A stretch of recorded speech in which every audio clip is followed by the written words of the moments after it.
The house was still when I opened my eyes.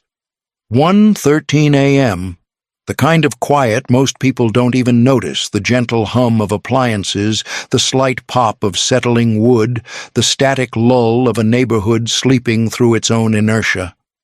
But something was off. I didn't know what yet. I just knew it woke me.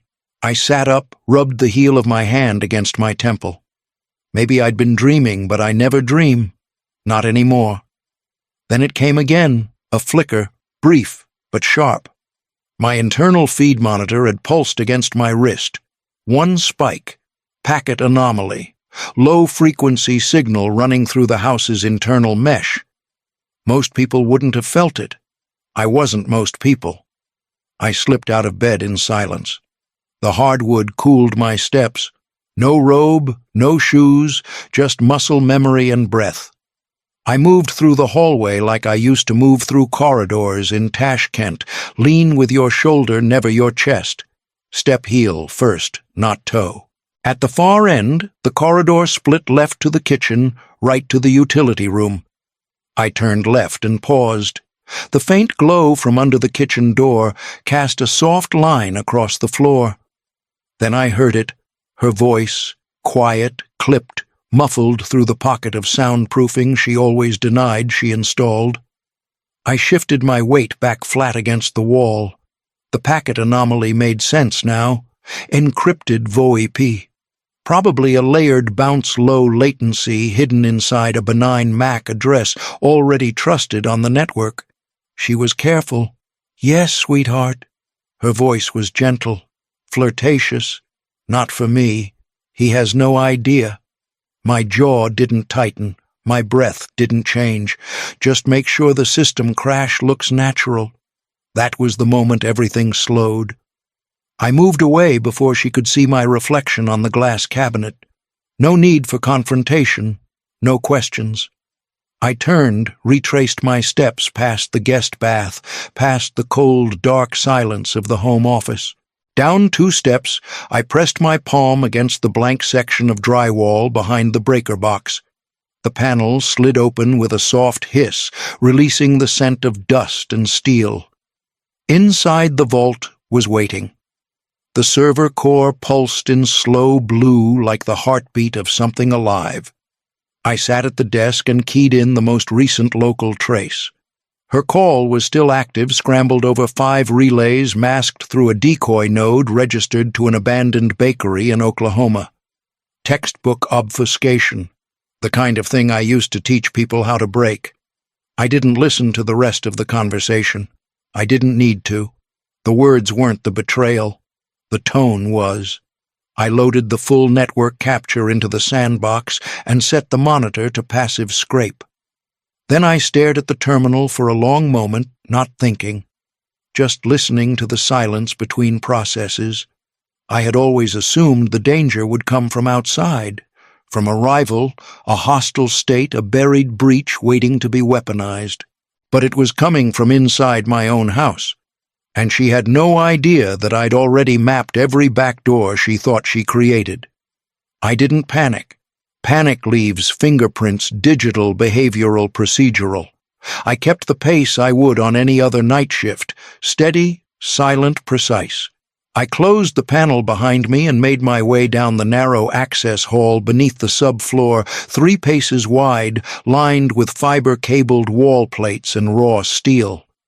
At the far end, a second terminal waited, my local node air-gapped with a dedicated buffer for dirty traffic. I keyed in the trace log from the capture buffer.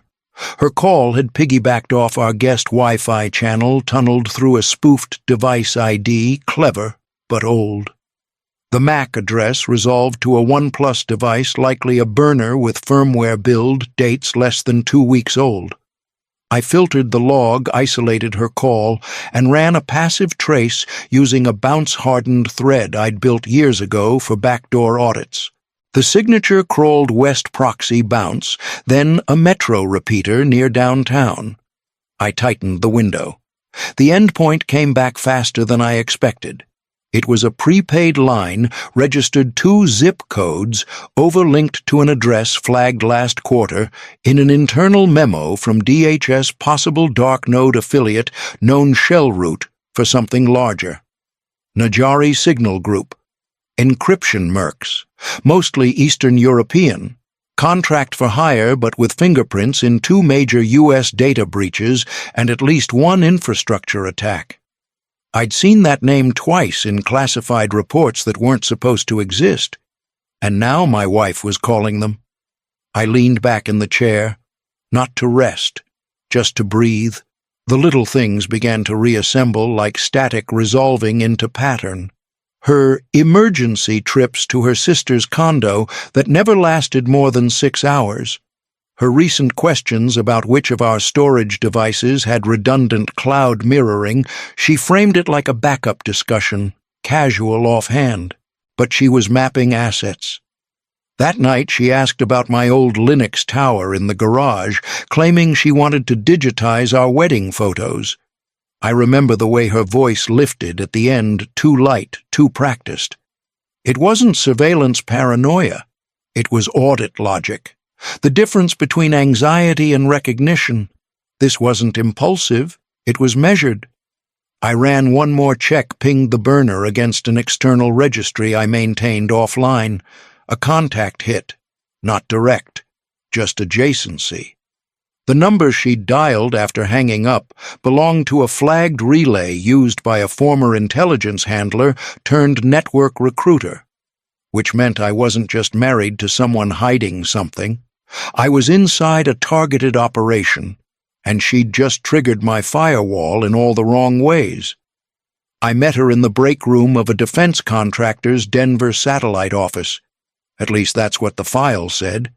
In reality, it was a shadow placement, hers and mine, nested under 2 different directives.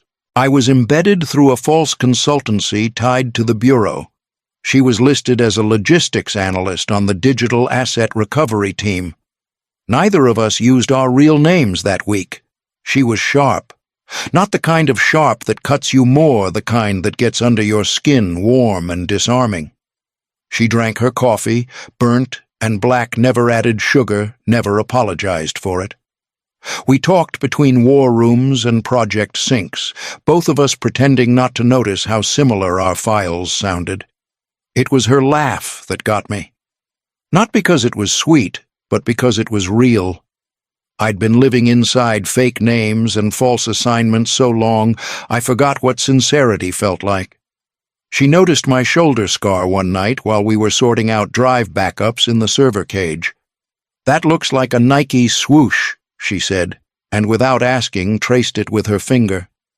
Then she whispered, "Now you can stop running." I believed her. Somewhere between those late shifts and her asking for my real name, I let the mask slip. I started sleeping through the night.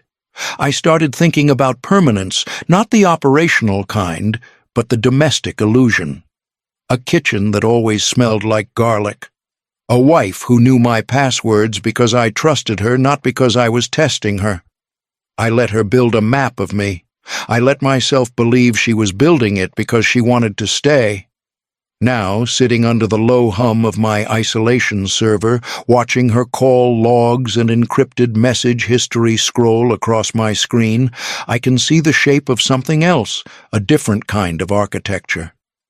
The blueprint of trust I thought we built wasn't a home. It was a blueprint for access, and I'd handed her the keys. Confrontation is a luxury. Noise is for amateurs. I've always lived by one rule: if you know you're being hunted, don't run, rewrite the terrain. By 3:30 a.m., the house had become a shell script. Every entry point, every camera, every sensor was refactored into a private loop. The home automation system that once reminded us about watering plants or locking doors had been hijacked to run silent pings across my decoy server arrays. If she mapped the network, and I knew she had, she'd see what I wanted her to see: a predictable topology, an exposed weak point, a simple vulnerability just waiting to be exploited. I gave her a flaw. Then I buried a trap inside it. The blueprint on our shared drive, originally an innocent renovation plan I'd uploaded when we talked about redoing the basement, was now carefully doctored. The server locations she would relay to her contacts were marked labeled and useless. The real access nodes were black holes rigged to trigger an autonomous wipe and redirect every incoming signal trace back to their source with a fingerprint flag embedded in the payload. Whoever came through wouldn't just fail, they'd light themselves up like a beacon. I mirrored the entire house's drive stack to a ghost server I spun up in a sandboxed data center in Kansas, then shut down all physical backups. From the outside, I'd look vulnerable. From the inside, I was untouchable. Last came the identity layers. 2 burners, deep frozen until tonight, were activated with separate signal keys. One linked to my domestic alias, Rylan Marek Systems Lead. The other to a dormant field name I hadn't used in 5 years. Each ran under separate telecoms with pre-programmed alerts. If I went dark, they'd trip fallback responses across 3 agencies. Quiet ones. This wasn't vengeance. This was cleanup. Still, as I watched the protocols stack and the triggers arm, there was a tightness under the surface I couldn't script away. It wasn't rage, it wasn't grief. It was something else, something smaller and sadder. I think deep down I'd always hoped someone would see me without needing to be caught in the blast radius. I closed the command window and powered down the room, listening to the hum collapse into silence. Upstairs, the house creaked the soft kind, like someone had just shifted their weight in the kitchen. She went all out.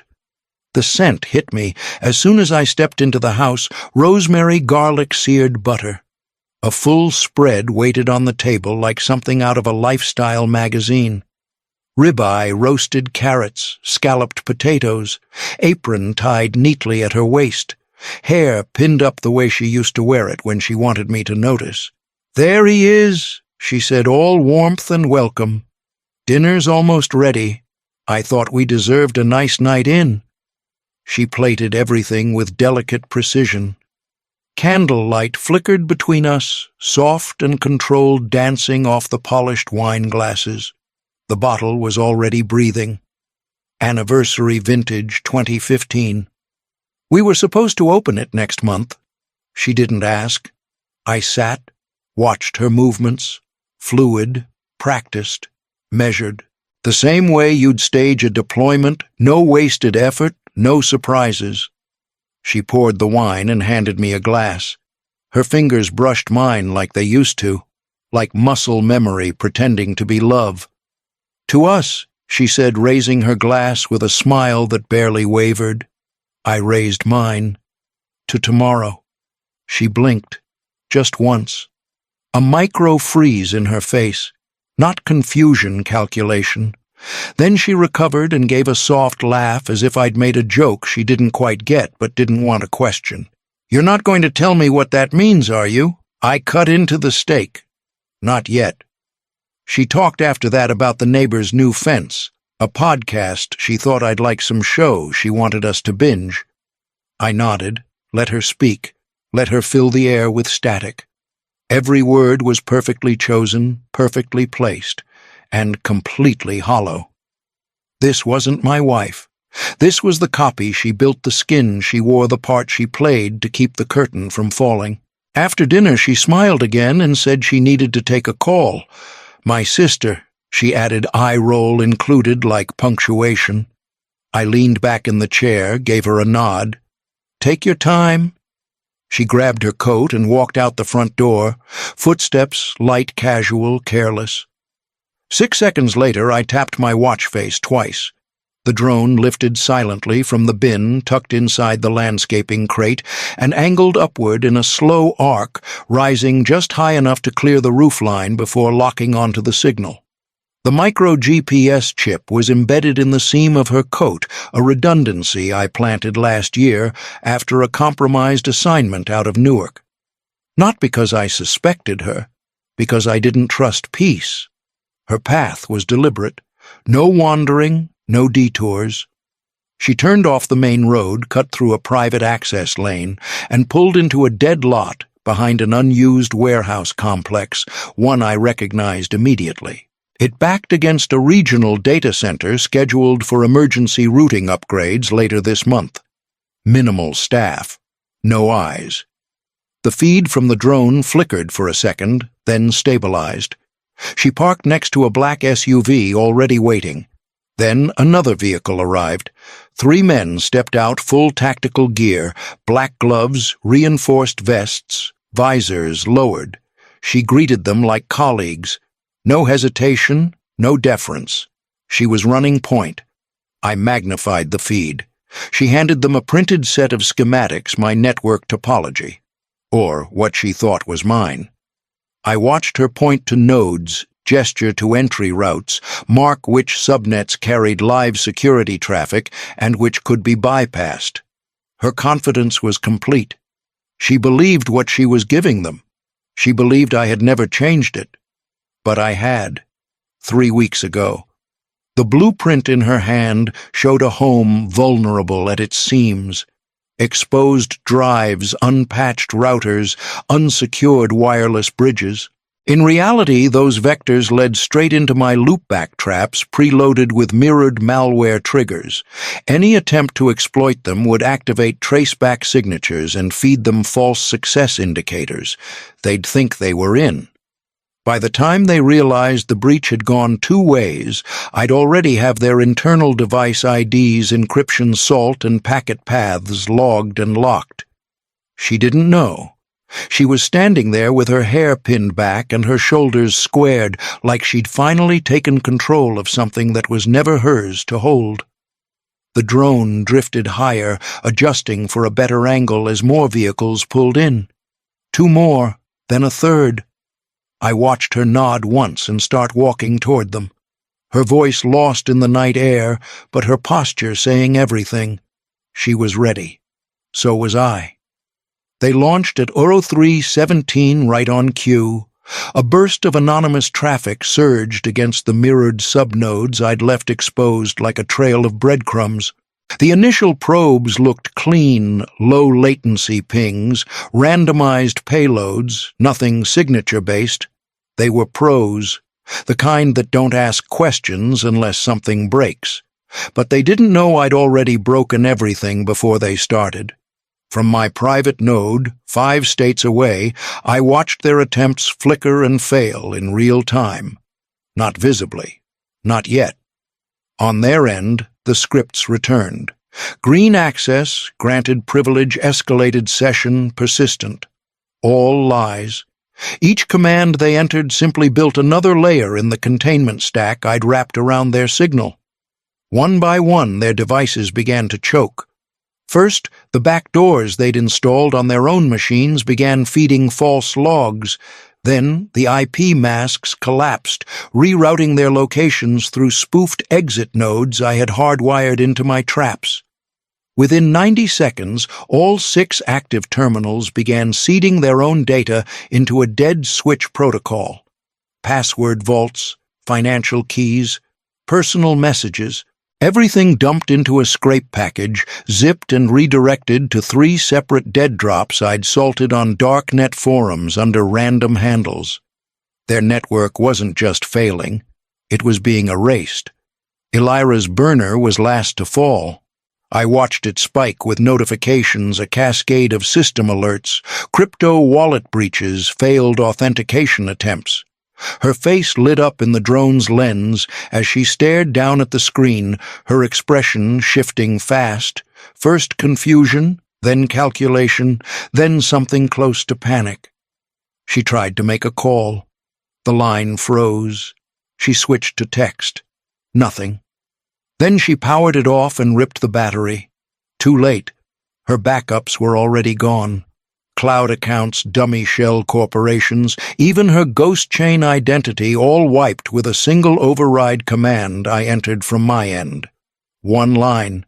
Clean room, net, users, wallets, trace. The screen returned execution complete. She stood still for a moment looking around like the perimeter had just collapsed and she couldn't see the breach. I could. I watched the feed for another 30 seconds before closing the window and stepping back from the terminal. My part was done. Now she'd have to face what it meant to be vulnerable with no system left to crash but her own. She came back an hour later, earlier than I expected. The cameras caught her pulling into the driveway too fast, tires clipping the curb. She slammed the door and moved with urgency, not fear, not yet, but something creeping close. Inside the house was exactly as she'd left it. Dinner plates, rinsed wine bottle-capped lights, dimmed to a warm domestic hush. Except I wasn't there. The safe was open, the server vault sealed, and on the kitchen counter beneath the edge of her place setting sat a single sheet of printer paper. No letterhead, just 12 words. I was never just the man behind the desk. You should have known the difference between code and a weapon. She stared at it for a long time, then crumpled it, but she didn't throw it away. By the next morning she was gone again. Vanished without a trace or so, she thought. The Bureau found her 2 days later at a private airstrip near the southern state line. Cloned ID, fake credentials, a briefcase with 2 phones, 10,000 in mixed currency, and a passport with the wrong name and the right photo. She didn't resist. Didn't speak either. They said she sat in the holding room without blinking, waiting for someone to tell her what version of herself to become next. But no one did. This time she didn't get to pick the narrative. The message logs, the burner calls, the blueprints, the compromised schematics.